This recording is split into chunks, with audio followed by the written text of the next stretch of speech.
Ladies and gentlemen, first item of news tonight is incredibly important. So important, I've preempted the start of the show. Jakari Jackson and all the latest breaking news is coming up here in just about 5 minutes for the hour-long nightly news transmission. It is the 22nd day of January 2016 on this Friday edition. Again, I am your host, Alex Jones. We're also doing a live Facebook mentions right now as we tape this for the news, so that this gets out now. This is so serious.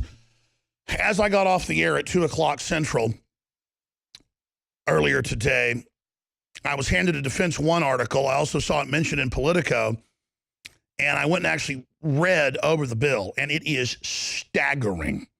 It is staggering. It is nothing less than military martial law, not just in America, but worldwide, as NATO, as a world government army. And it gets worse. They're convening a 29-nation meeting next month on the, quote, threat of ISIS. And really, that's the cover for NATO to operate in any country, anywhere they want. This is the global government army. This is so incredible. So I'm about to go over this for everybody and then go over some of the background. Now, undoubtedly, just like with Jade Helm, the media will misconstrue or edit this to say that I'm saying they're coming for your guns this week or next month, or that they're going to lock everybody up next month, or that this will be physical martial law like North Korea. No. Martial law simply means a suspension of normal law, basically rule by a dictator or military. Go read the Webster Dictionary version. There's several, but that's basically it. When the Senate votes to give the president unlimited power for military action anywhere in the world, anytime he wants, in perpetuity, that's an unprecedented, unconstitutional declaration of war. It gets worse. Even Defense One says, this is incredible, this is unprecedented, this is raising eyebrows. He's trying to sneak it through when Snowmageddon has hit, and they're saying shelter in place, and are looking at 5 to 10 feet of snow in D.C. So almost no one's there. They said the Congress had shut down, and then he's going in, just like the Federal Reserve Act passed in 1913, on what, Christmas Eve, in the middle of a blizzard. Well, here we are in the middle of a record blizzard, the 22nd, 2016 in January, and they're doing this. Buckley, I'm going to go to document cam for folks that are watching right now. I guess we can go over to that television there and show folks, but we're going to go over this for the folks on Facebook mentions and the prisonplanet.tv nightly news viewers. But here it is, Defense One. Mind you, this is not Alex Jones saying all this, okay? And this is just all part of the economic collapse, Europe declaring civil emergencies, economic emergencies. Suspension of rights, suspensions of being able to protest, any of this. So let's go over it. Senate leader surprises lawmakers with new ISIS war powers request. War powers. Now, normally they did a declaration of war. It was a huge deal. Then they just call it war powers. Oh, if you know, terrorists attack the Capitol, the military is allowed to respond. No, this is worldwide, 360, anytime they want.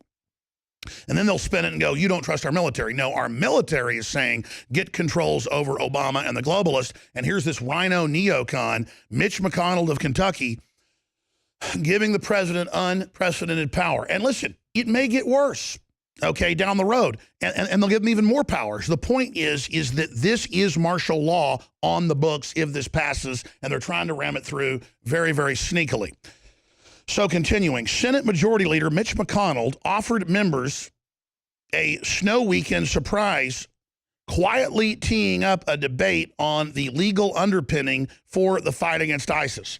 After months of worrying that such a resolution, known as an authorization for the use of military force, would tie the next president's hands, McConnell's move to fast-track the measure surprised even his top deputy, Senate Majority Leader John Cornyn, another senator from Texas, who was unaware that McConnell had set up the authorization. He did, Cornyn asked National Journal. The AUMF put forward by McConnell would not restrict the president's use of ground troops nor have any limits. They can just invade Syria, whatever, related to time or geography. So you can use ground troops wherever you want, any country you want, no related time, in perpetuity. Forget geography. I mean, this is a global 360 declaration of U.S. military martial law, but the U.S. doesn't run the U.S. it's even worse. We're run by globalists. Come on over here, Buckley, and we'll get into the document here. So look at this for yourself.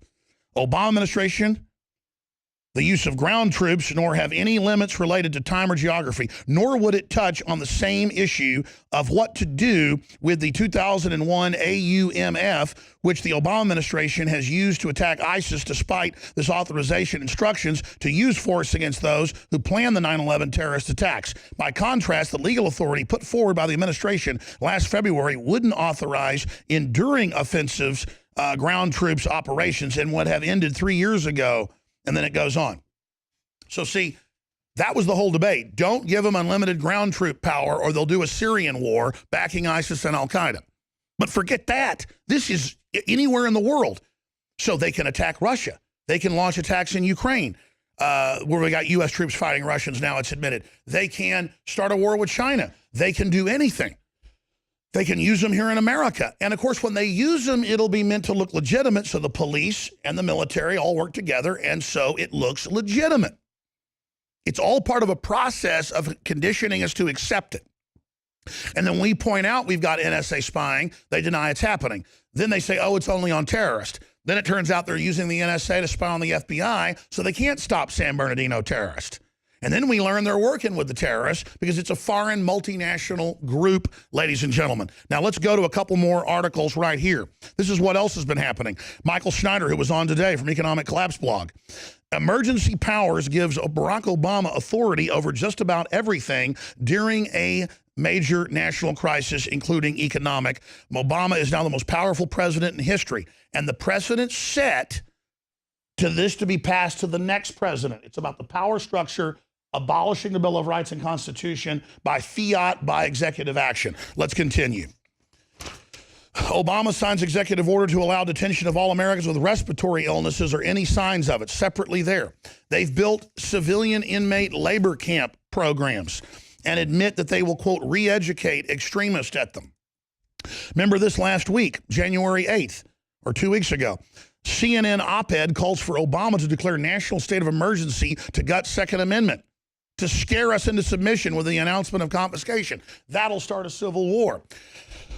I don't know exactly everything they're up to. I don't know when what shoes are going to drop or what balloons are going to go up. But I know this. The whole world is going into tyranny. Global governments being announced, run by above the law mega corporations that control our governments and play populations off against each other. And the fact that this bill was introduced and that it's gotten no attention, it was introduced secretly basically 2 days ago. Cornyn said he hadn't heard of it yesterday, and now it's just been in a few newspapers today. And again, this should be one of the top stories in the country right now, in the world, that the United States, that has half the military power in the world, half the defense budget, probably more than half the military power in the world, is about to sign over to a Barack Obama unlimited power to attack whoever he wants, whenever he wants, when you read the authorization. And this is a guy already caught funding ISIS. This is a guy already caught funding al-Nusra and al-Qaeda. This is crazy. But this is what happens in every other country and every other culture over and over again historically. This is martial law 2016. It is the theme of where we're going. They will never call it martial law. They will call it civil emergency. They think the public's too dumb on NFL playoffs to even see what's happening. When we complain, they just say, oh, none of this is even going on, knowing the public's ignorant.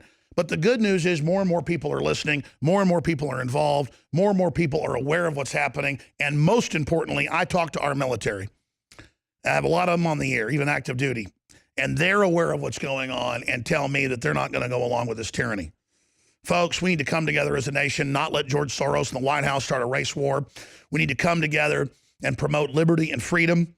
We need to defend ourselves. We need to get prepared. We need to be politically active. We need to be on the defense and the offense. Now, I'm going to go ahead and throw it into the main transmission, the intro for InfoWars Nightly News and all of the info coming up. And I know Jakari Jackson will have more to say on this as it unfolds, but no one can deny that massive, sustained preparations for political oppression and attacks on the press and the IRS assaults on gun owners and Christian groups and real classical persecution and oppression is already happening at unprecedented scales and is being geared up for even more. And here's something I've been told by the establishment and by media people. They go, Alex, you're left on air because you scare people, and we can't come right out and admit we're doing all this, and so we let you do what you do because you scare them. Well, you know what? I think they've miscalculated. I think you want to face a crisis. I think you want to face these evil people. I think you want to not turn tail and run from it and roll over to these wolves. I know historically that when people are really faced with the truth, a lot of them stand up, and that's when tyranny's defeated. Denying this, being cowards is only going to destroy us. It's happening regardless. They're coming after everybody's pension funds. They're coming after us to break us financially. And I don't believe you're cowards. I believe you deserve to hear the truth and deserve to know what's really happening to you and your family right now, as the greatest country in the history of the world is swallowed by classical, bona fide, stinking tyranny. And the rest of the world is following suit as well. The planet is in grave danger. Huge wars are starting. The economy is plunging. It's all to bring in the world government, ladies and gentlemen. All right, I'm going to throw it to Jakari Jackson, the official kickoff of InfoWars Nightly News. Please get this transmission out to everyone you know, and please stay with us and get this information out to everybody in the articles at Infowars.com that break this down and link to all the evidence. I'm Alex Jones signing off until the official kickoff of InfoWars Nightly News.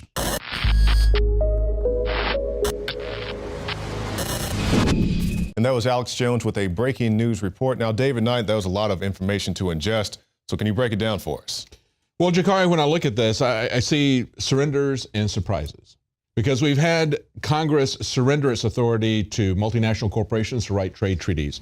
We've had them surrender their ability to write laws to the bureaucracies. Last year, we had over 81,000 pages of rules and regulations coming from the bureaucracy. So we now have not only taxation without representation, but legislation without representation. Of course, this is part of them surrendering their authority to declare war. So Congress is completely surrendered, but there's also a surprise element in this. And that is the fact that this came out just as the snow weekend is happening, massive Snowmageddon. Exactly. And when you look at this, the thing that concerns me about the authorization of the use of military force goes in conjunction with the NDAA.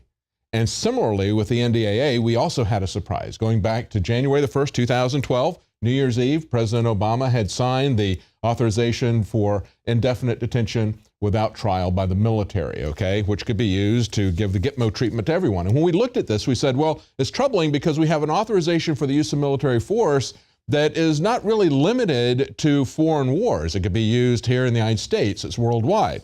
Now, they said at the time on the authorization of use of military force, that was directed against al-Qaeda. This particular one is being directed now against ISIL. And presumably, if they call it ISIS, they won't have to do a third one, okay? But what's also troubling about this is that there is no limitation as to where it can be used or for how long it can be used. So they basically are giving all presidents a blank check to use military ground troops wherever, whenever, for as long as they wish. And that's what's really troubling about this, besides the fact that this is coming up as a surprise. Even the Senate Majority Whip, John Cornyn, who would be the one to introduce legislation to others, was totally surprised and asked about it. He goes, McConnell did? He introduced that? I didn't know anything about that. So when we see this type of thing being done in this way, we should be very concerned about it. We should also be concerned about any bill that gives a carte blanche to the government to go anywhere at any time. Just as we've talked about before, the war on terror is an open blank check as it is, because it's a war against a tactic. There's not typically a named enemy, but even when there is a named enemy, they can always declare that somebody is associated with ISIS, with ISIL, and now they're bringing people in by massive amounts into the United States. We should be very concerned about that, because that means that they will be using that here in America. Yes, and we've seen things such as Rex 84. Matter of fact, I was reading this online the other day, reading up on Rex 84, how they had plans going back to 1984, a readiness exercise with Oliver North, who was busted under Iran-Contra. And it was so controversial at the time, but people don't understand that they keep repackaging these things. That was 1984. You know, what type of thing do they have now? And we see this right now with the document you have. When you look at this, you have to understand that You know, the government doesn't follow the restrictions that are in the Constitution in so many blatantly obvious ways. So why would we expect that when they give themselves this kind of wiggle room, when they introduce these kind of measures, when you've got a massive snowstorm and nobody knows anything about it, it's introduced at the last moment, just as Obama, remember when the NDAA came out, he had pledged that he was not, it was a controversy about the fact there's going to be indefinite detention by the military. He says, I'll veto that. And then quietly, on New Year's Eve, he signs this in, and then he puts in a signing statement saying, well, I want to make it clear I would never use this against Americans, but who knows what next presidents would do it. Who knows if he will change his mind, because he had just lied to everybody about the fact that he wasn't going to sign it, said he's going to veto it. And so then he signs it and says, don't worry, I've now got a new promise for you that you can trust. You can trust me. I'm on the honor system. Thank you so much, David Knight, and I'm sure we'll have more reports about this. Stay tuned after this for more special reports.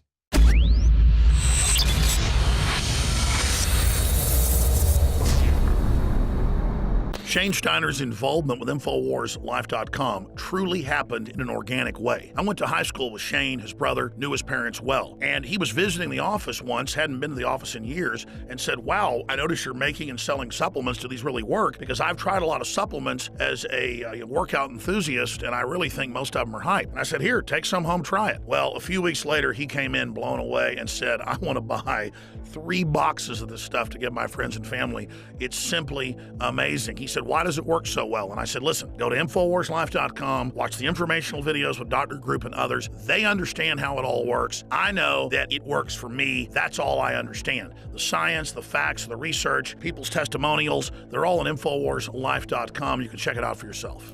I wanted to go to the gym. I wanted to push myself and work out harder. And that led to me being able to come out and do stuff like the barefooting and the surfing and stuff like that, which I've never done. I never would have done that 2 years ago.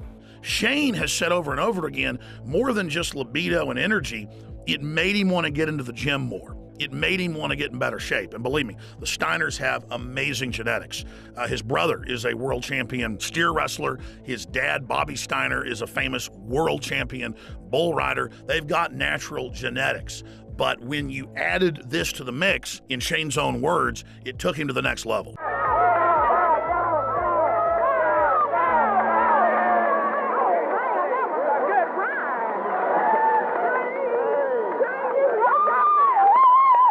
Shane noticed the mental clarity. Bobby was able to work out longer and gain muscle mass. He's already completely shredded. I gotta admit, for me, the biggest effect has been libido.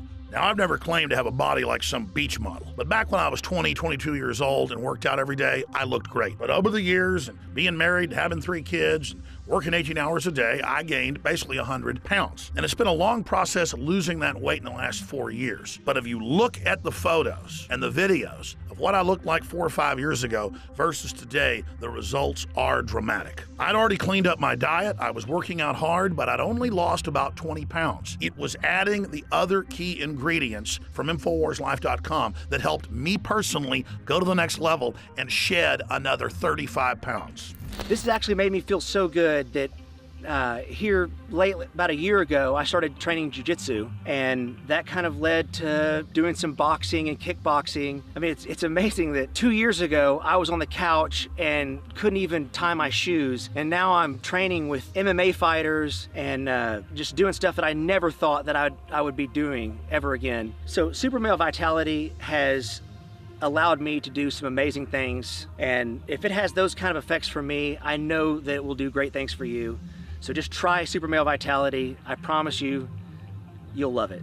And finally, let's look at Anthony Gucciardi, Infowars.com reporter. He also works with Dr. Group and others, helping develop the newest, most cutting-edge, high-quality supplements. Let's take a look at what happened when he tried to barefoot ski for the first time with the Steiners. And remember, we're not making fun of him. He had the will to get in the arena, and he's lost more than 10 pounds in the last few years of fat and gained more than 10 pounds of muscle. And Anthony chalks it up to Super Male Vitality as well.